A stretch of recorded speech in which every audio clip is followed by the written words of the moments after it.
ቲቲቪ ኢትዮጵያ ቲቲቪ ተረክ የብቀላ ተወዳጅ መጽሐፍ በብዙዎች ዘንድ እንዲቀጥልላቸው በበርካታ አስተያየቶቻችን መሰረት ደርሰውናል። በስልክም በዩቲዩብ ቻናላችን የኮሜንት ሴክሽናችን ላይም የጻፋችሁልንን መሰረት በማድረግ ይህ ብቀላ ተወዳጅ ልብ አንጠልጣይ መጽሐፍ እነሆ ወደ እናንተ ለማቅረብ የሚሰማችሁን ስሜት ኮሜንት ላይ ጻፉልን። ቪዲዮውን ደግሞ ላይክ አድርጉ። ሰብስክራይብ ያላደረጋችሁ ደግሞ ሰብስክራይብ በማድረግ ሁልጊዜም ትረካው ማክሰኞና ሐሙስ 11 ሰዓት ላይ ስለሚቀርብ ኖቲፊኬሽን የሚደርሳችሁ ይሆናል። ቲቲቪ ኢትዮጵያ የሁሉም ዜጎች ድምጽ በሚል መሪ ቃል ተወዳጁና ዘመናዊ ሽሬው መጽሐፍን የሜሪ ኮሬሌ የመጽሐፍ ብቀላ በበላይ ደስታ የተተረጎመው ተወዳጅና ዘመናዊ ሽሬ ክላሲክስ መጽሐፉን አንተ የምናቀርብላችሁ ይሆናል። የዩቲዩባችንን ሁልጊዜም ላይክ እና ሼር እያደረጋችሁ ኮሜንት ሴክሽናላችን ደግሞ ሐሳብ አስተያየት ካላችሁ ጻፉልን። ቪዲዮውን እስከ መጨረሻው ድረስ ደግሞ ተከታትላችሁ ሐሳባችሁን አስፍሩልን። ያ ሰው ምህረት የለሽ ከሆኑ ዘራፊ አጋሮቹ ጋር ሆኖ የፓሌርሞን ግዛት ሲያምስ የኖረ ነው። እናሳ አሰብኩ፣ አንተ አንገት አራጅ ካርሜሎ፣ ከዚህ የተሻለ ማስቀመጫ ስፍራ ማሰብ አትችልም ነበር። አጭበርባሪ ሌባ፣ እንኳን ወርቅ ፈልጎ የሬሳ ሳጥን የሚፈለቅቅ ይቅርና ሙታንን የሚረብሽ ማንም ደፋር አይኖርም ብላ አስበህ ኖሯል። ግሩም ዘዴ ነው የዴ ካርሜሎ። በዚህኛው ዘዴ ግን ተሸንፈዋል፣ አልተሳካልህም። አየህ፣ ሞተ ተብሎ ተቀብሮ የነበረ ሰው ወደ ሕይወት የመመለስ ዕድል ሲያገኝ ለደረሰበት እንግልት ማካካሻ አግኝቷል። መቼስ አማልክቱ ያቀረቡልኝ ስጦታ መግፋት ጅልነት ነው። የተዘረፈ ሀብት ለመሆኑ ጥያቄ የለውም። ግን ደግሞ ወዳጄ ካርሜሎ፣ ካንተ እጅስ እኔ እጅ ቢገባ ይሻላል። በዚህ አስገራሚ ያልተለመደ ገጠመኝ ጥቂት ጊዜ ቆም ብዬ አሰብኩ። እጄ የጣለው የታዋቂውን ሽፍታ የካርሜሎ ኔሬ ንብረት ለመሆኑ ምንም ጥርጥር የለውም። ይህኔ ይህ ሳጥን ከፓሌርሞ የመጣው በመርከብ ተጭኖ ነው። 4 አጭበርባሪዎች የሐሰት ቀብር አስመስለው ተሸክመው እዚህ አምጥተውታል። ቀልደኞች ናቸው። ግን ጥያቄው ገና አልተመለሰም። የሆነ የሐሰት ተመሳሳይ ቁልፍ ካላስቀረጹ በስተቀር በምን ተአምር የቅድመ አያቶቼን መቃብር ቤት ከፍተው ሊገቡ እንደቻሉ ሳስብ በአንድ ጊዜ ጨለማ ዋጠኝ። ጧፌም ድንገት ነፋስ በጥፊ እንዳላሳት ድርግም አለች። ክብሪቴ ከኔው ጋር ስላለ መልሼ ማብራት እንደምችል አውቃለሁ። ድንገት እንዲህ ሊደረግመው የቻለው ነገር ግን እንቆቅልሽ ሆነብኝ። እዛው ጨለማ ውስጥ ሆኜ ዙሪያዬን ስቃኝ ጧፌን ያስቀመጥኩበት ፉካ ጥግ የፀሐይ ብርሃን ገብቶ አየሁ። ቀረብ ብዬ እጄን ፀሐይዋ ወደ ገባችበት ሽንቁር ሰደድኩኝ። 3 ጣቶችን ማስገባት በሚችለው በዚህ ሽንቁር ውስጥ ኃይለኛ ንፋስ እየገባ ነው። ጧፌን አበራሁና ፉካውንና አካባቢውን መመርመር ቀጠልኩኝ። 4 የግንቡ ድንጋዮች ተነቅለው በምትካቸው ወፋፍራም የግንድ ፍልጦች ተሸጉረዋል። በሚገባ ስላልጠበቁ አንድ በአንድ በቀላሉ ነቀልኳቸው። ከኋላ ተከምረው የነበሩትን ክምር ቅርንጫፎች እየሳብኩ አካባቢውን ሳጸዳ ማንኛውንም ሰው በቀላሉ የሚያሾልክ ትልቅ ክፍተት አገኘው።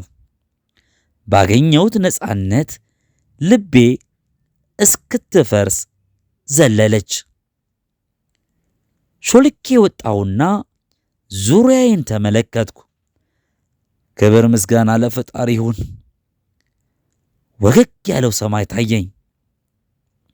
2 ደቂቃ ባልፈጀ ጥረት ከመቃብር ቤቱ ወጥቼ ለስላሳው ሳር ላይ ቆሜያለሁ። ከበላዩ ሰማይ፣ ከፊት ለፊቴ ደግሞ አብረቅራቂው የኔፕልስ ባህር ዳርቻ ተዘርግተዋል። ነፃ ሆንኩኝ። ከሞት ወደ ሕይወት፣ ወደ ፍቅር፣ ወደ ኔዋ ውቧና ኒና እቅፎች ለመመለስ ነፃ ሆንኩኝ። በዚች አስደሳች ምድር አስደሳቹን ሕይወት ለመቀጠል ነፃ ወጣሁ። አስከፊውን የሞቴን የቀብሬን ውጥንቅጥና መከራ ለመርሳት ነፃ ወጣሁኝ። ካርሜሎ ኔሬ እኔ እጅ ላይ ስለተከመረው ሀብት ቢሰማ ራሱን እንደ ዘራፊ ሳይሆን እንደ ጻድቅ ይቆጥር ነበር። የዛ አጭበርባሪ ውለት አለብኝ። ቁልል ሀብትና ነፃነት ሰጥቶኛልና። ይህ ቀዳዳ መቼስ ያ ሽፍታና አጋሮቹ የዘረፉትን ለመደበቅ ሲሉ ያበጁት ለመሆኑ ጥያቄ የለውም። እኔ ለዛ ሽፍታ ያለኝ ምስጋና እጅግ የላቀ ነው። ሽፍታውን ለማስያዝ ከፍተኛ የገንዘብ ሽልማት ከታወጀበት ወራት ተቆጥረዋል። ይህኔ ያ ምስኪን ሽሽት ላይ ነው። ከእንግዲህማ አስተዳዳሪዎቻችን ከኔ የሚያገኙት ወሬ አይኖርም። የት እንዳለ እንኳ ባውቅ ለማንም ትንፍሽ አልልም። ለምን አሳልፌ እሰጠዋለሁ? ሳይታወቀው እኮ ምርጥ የተባለው ጓደኛዬ ካደረገልኝ በላይ አድርጎልኛል። እረ ለመሆኑ ተቸገረን እርዳታ ስንሻ ስንቱ ጓደኛ ይደርስልን ይሆን? ምናልባት ጥቂት፣ እረ እንዲያው ምንም አይገኝም። የጠዋቷን የፀሐይ ጮራ እያጣጣምኩ እንደ አዲስ ከጨበጥኩት ነፃነቴ ጋር ፈነጨሁ። በሐሳብ ዋኘሁ። አቤት የገነባኋቸው ቅንጡ ቤቶች ሲያምሩ! እኔና ከምን ጊዜውም በላይ ፍቅራችን ይጨምራል። መለያየት አስከፊ ቢሆንም ከእንግዲህ በመካከላችን ያለው ፍቅርና ትስስር 10 እጥፍ ይሻቅባል። ትንሿን ስቴላዬን ዛሬውኑ ማታ እንደለመደችው በብርቱካን ዛፎቹ ስር አቅፌ እያወዛወዝኳት ጣፋጭ ሳቋንም ኮመኩማለሁ። በቃላት ለመግለጽ በሚከብደው ደስታ ተውጬ ዛሬውኑ የጉኤዶን እጆች እጨብጣለሁ። የዛሬው ምሽት እኔና ሚስቴ በሐሴት በተሞላ ጸጥታ ውስጥ ሆነን ደረቴ ላይ ውብ ጭንቅላቷ ይንተራስና ጸጥታውን ጥሶ የሚደመጠው ስንሳሳም ከከንፈራችን የሚወጣው ሙዚቃ ብቻ ይሆናል። ወይ ነዶ! ጭንቅላቴ እስከሚያዞረኝ ድረስ በሐሳብ ነጎደ። ፀሐይ ፏ ብላለች። ረዣዥም ወርቃማ ቀስት የሚመስሉ ጨረሮቿን የአረንጓዴውን ተክል አናት ትዳስሳለች። ባህሩ ዳርቻ ላይ ስታርፍ ነጸብራቋ የሆነ ቀይና ሰማያዊ ቀለም ያለው አሳ እየተንሳፈፈ ይመስላል። የጀልባው መቅዘፊያ ከባህሩ ጋር ሲላተም የሚፈጥረው ቡጭርቅታ ከጆሮዬ ደረሰ። ከርቀት የጀልባ ቀዛፊው የዝነኛው ሪቶርኔሎ ዘፈን ድምድምታ ይሰማል። ፈገግ አልኩኝ። ዘማሪ ወፎች ከህልም ዓለም የመጡ ለሚመስሉት አበቦች እንደሚዘምሩት አይነት ዜማ እኔና የእነዚህ ጣፋጭ ቃላት ትርጉም ምን እንደሆነ ይገባናል። እንዲህ በመሳሰሉ ነፋስን በሚያድሱ ምኞቶች ተሞልቼ ለጥቂት ደቂቃዎች ንጹሃንም የማለዳ አየር ማግ አደረግኩና ተመልሼ ወደ መቃብር ቤቱ ገባሁ። በቅድሚያ ያደረኩት ነገር ያገኘሁትን ንብረት መልሼ ወደ ነበረበት ስፍራ መክተት ነበር። ይህንንም በቀላሉ ፈጸምኩት። ለጊዜው አንድ የወርቅ ሳንቲሞች የያዘና አንድ ሌላ ጌጣጌጦችን ያጨቀ ቦርሳዎችን ይዤ ለመሄድ መረጥኩኝ። ሳጥኑ በጥንቃቄና በጥሩ ሁኔታ የተሰራ ጠንካራ ሳጥን በመሆኑ ያ ሁሉ ቅጥቀጣና ጉልበት አርፎበት እንኳን ብዙም አልተጎዳም። መዝጊያውን በቻልኩት መጠን አጥብቄ ዘጋሁና መቃብር ቤቱ ውስጥ ጨለማ ወዳለው ቦታ ጎትቼ ወሰድኩት። እላዩ ላይ 3 ትላልቅ ድንጋዮችን ጫንኩበት። ሁለቱን የቆዳ ቦርሳዎች በሁለቱ የሱሬ ኪሶች ለማድረግ ስሞክር ሱሬም ሆነ አለባበሴ በቂ ስፋት እንደሌላቸው አስተዋልኩ። እንደዚህ ድራሹ የጠፋ ልብስ ለብሼ ሕዝብ በሚተላለፍበት ጎዳና ላይ መታየት አልችልም። የኪስ ቦርሳዬን ፈተሽኩኝ። 2 20 ፍራንኮችንና ጥቂት የብር ሳንቲሞችን ይዟል። የሆነ ሰው የሚያመሳስለኝ ልብስ መግዛት ይቻላል። የትና እንዴት እንደምገዛ ግን አላውቅም። እንደ ወንጀለኛ ምሽቱን ጠብቄ መሄድ ሊኖርብኝ ነው። ሆኖም እዛ ክፍል ውስጥ ዳግም ከዚህ በላይ መቆየት በፍጹም አይኖርብኝም። ግፋቢል ብጥስጣሽና ቆሻሻ ድሪቶችን አድርገው የሚውሉት ኔፕልስን ያጥለቀለቋት ለማኞች እንደ አንዱ ልመስላቸው እችላለሁ። ዞሮ ዞሮ ምንም አይነት ችግር ቢመጣ ወዲያው ማለፉ አይቀርም። ሳጥኑን አስተማማኝ ቦታ ላይ ከደበቅኩት በኋላ ቀድሞ ያገኘኋቸውን የዕንቁና አልማዝ ሐብል አንገቴ ላይ አጠለኩኝ። ይህንን ጌጥ ለባለቤቴ ስጦታ ላበረክትላት አስቤዋለሁ።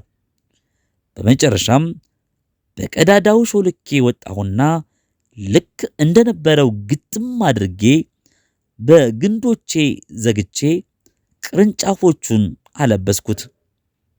ምንም አይነት መግቢያም ሆነ መሽሎኪያ ቀዳዳ መኖሩን የሚያመላክት ፍንጭ እንዳይኖር አድርጌ ዘጋሁት።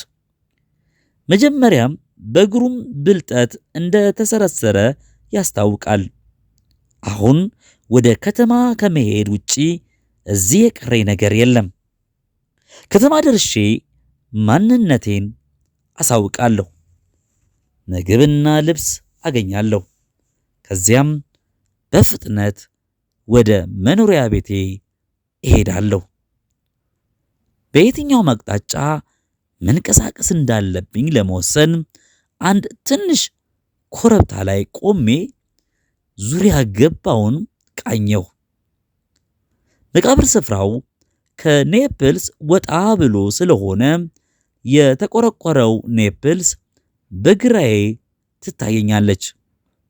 ወደ ከተማው አቅጣጫ የሚወርድ መንገድ በማየቴ ከከተማው እንደሚያደርሰኝ ገመትኩና ወደዛው ጉዞዬን ቀጠልኩ።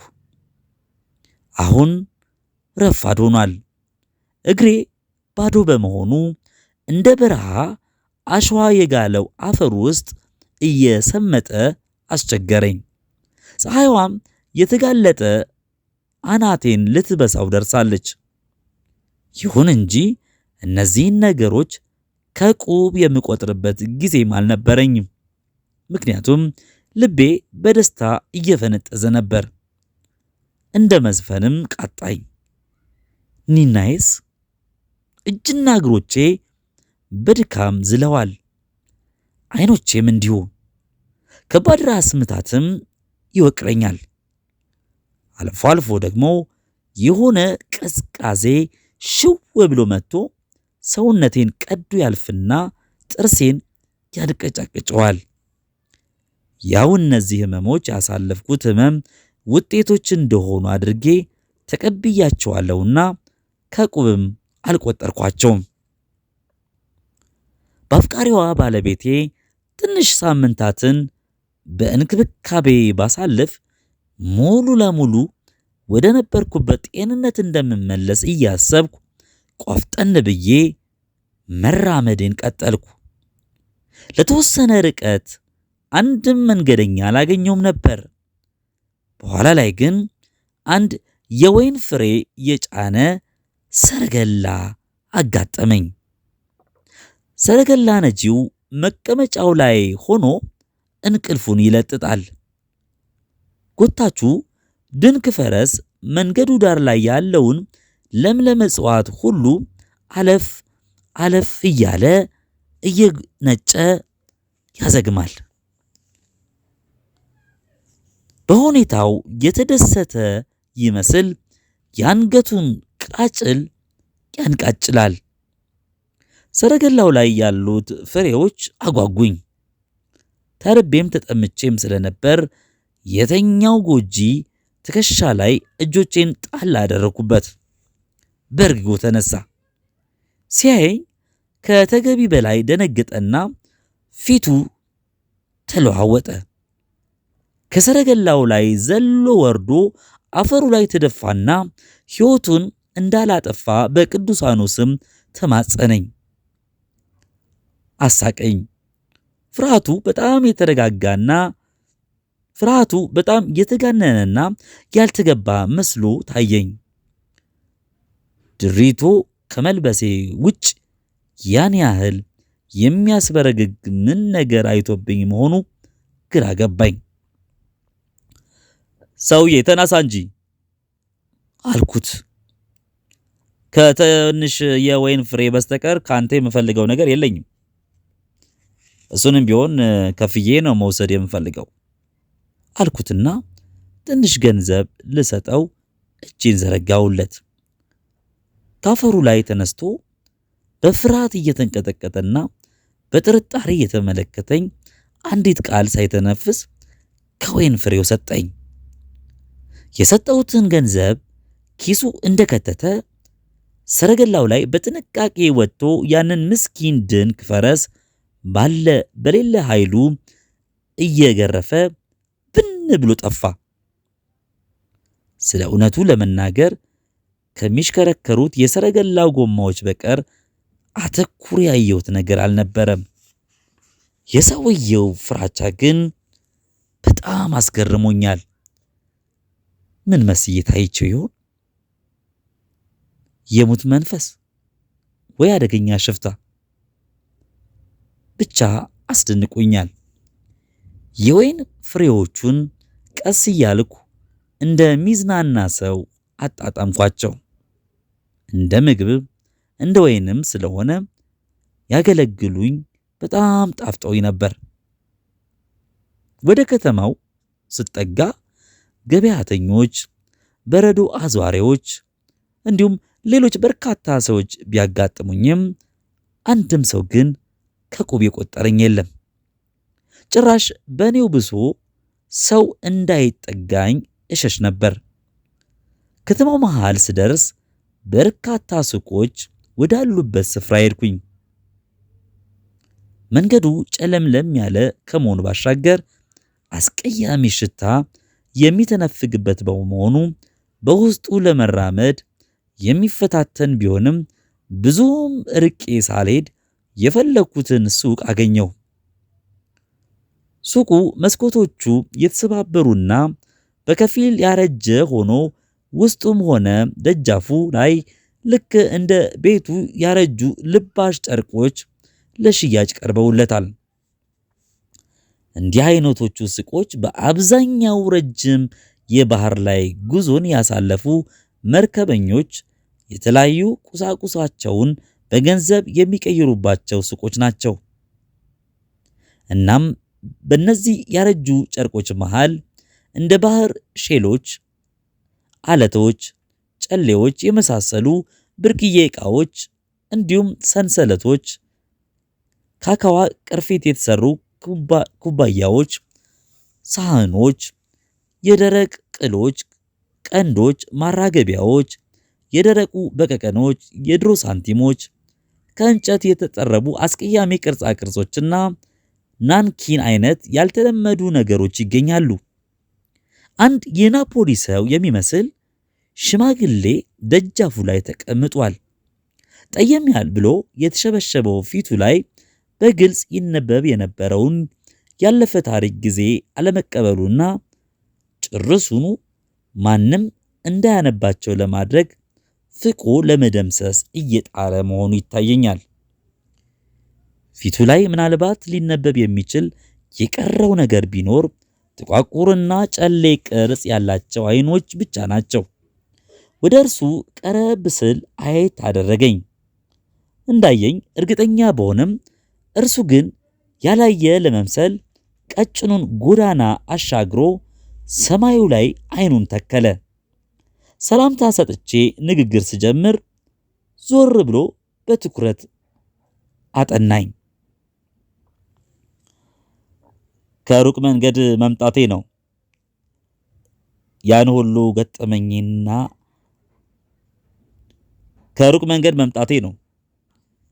ያን ሁሉ ገጠመኝና አብራርቼ እንዳልነግረው ፊቱ የሚጋብዝ ስላልሆነ በአጭሩ ይህን አልኩት። እናም በአደጋ ልብሶቼ መንገድ ላይ አጥቻለሁ። ሙሉ ልብስ ካለ ትሸጥልኛለህ? ምንም አይነት ቢሆን ልብስ ችግር የለብኝም። ሽማግሌው የትንባሆ ማጨሻ ፒፓውን ካፋ ወጣና ወረርሽኙን ትፈራለህ ብሎ ጠየቀኝ። ከጥቃቱ ገና ማገገሜ ነው ስል በዝግታ መለስኩለት። ከእግር እስከ ራሴ ትኩር ብሎ አየኝና ራሱ ሳቅ አለ።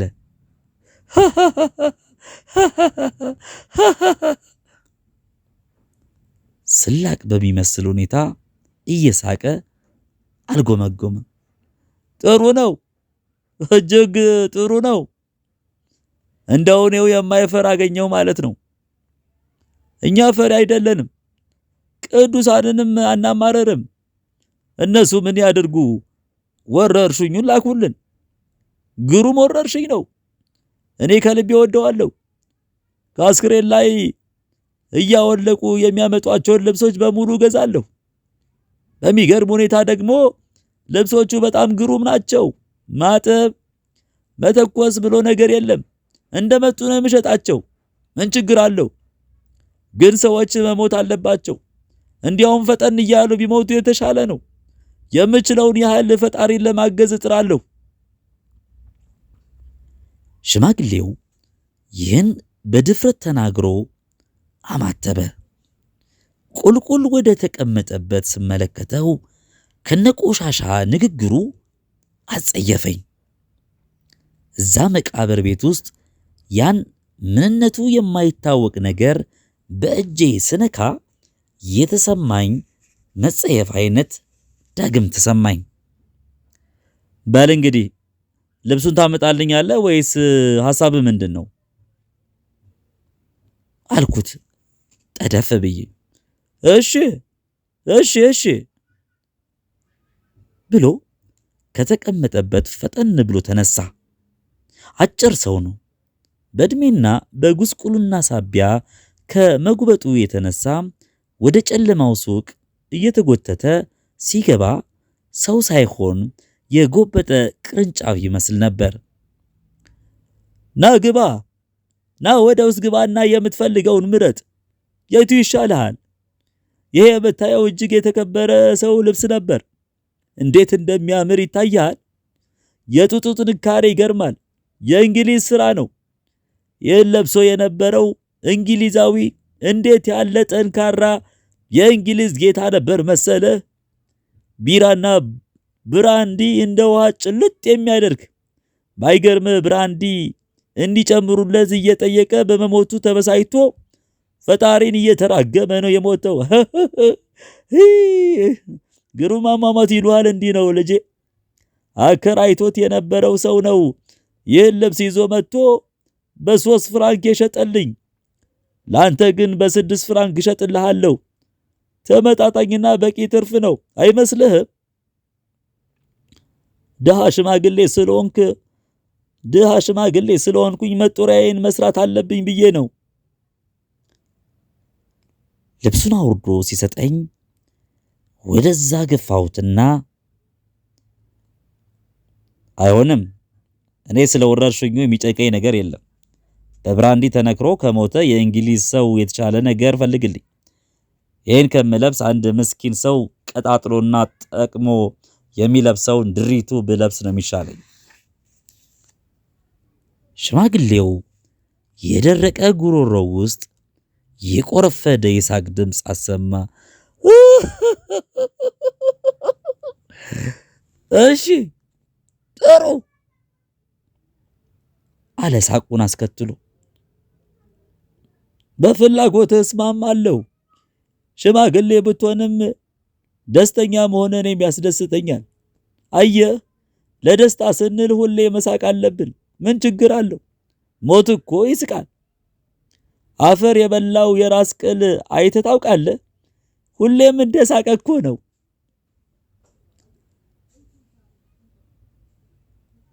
የተለያዩ ልብሶች የታጨቁበት ሳጥን ውስጥ እጁን ከቶ አንገራበደ።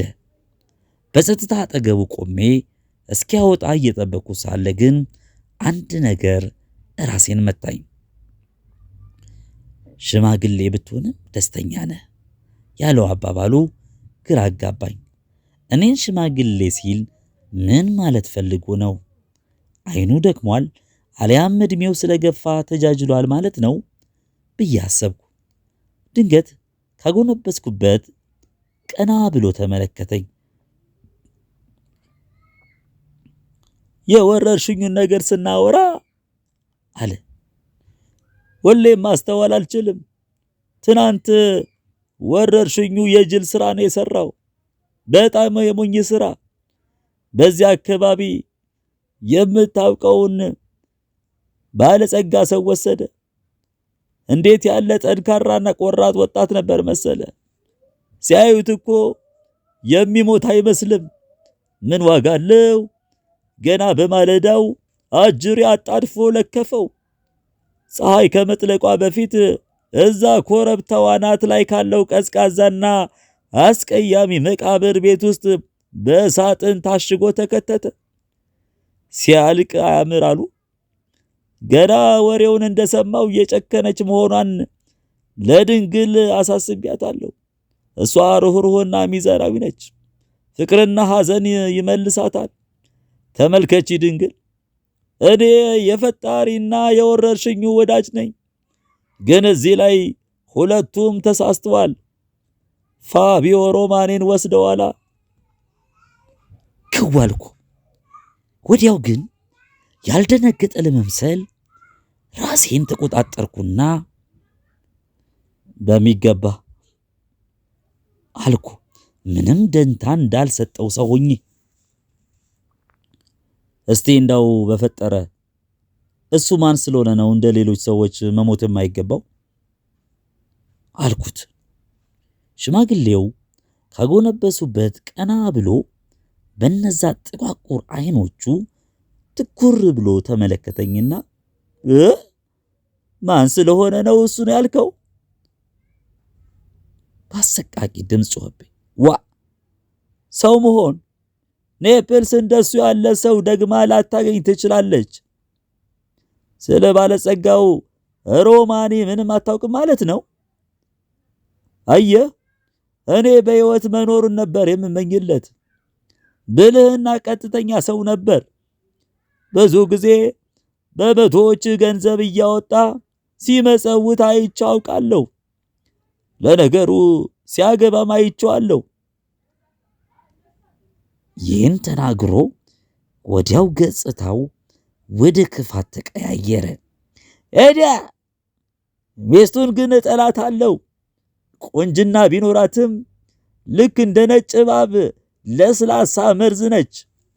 ሁለቱም ባማረው ሰረገላቸው ላይ ሆነው በጎዳናው ሲያልፉ ካለውበት ጥጎኜ እየተመለከትኳቸው መጨረሻቸው እንዴት እንደሚሆን አስብ ነበር።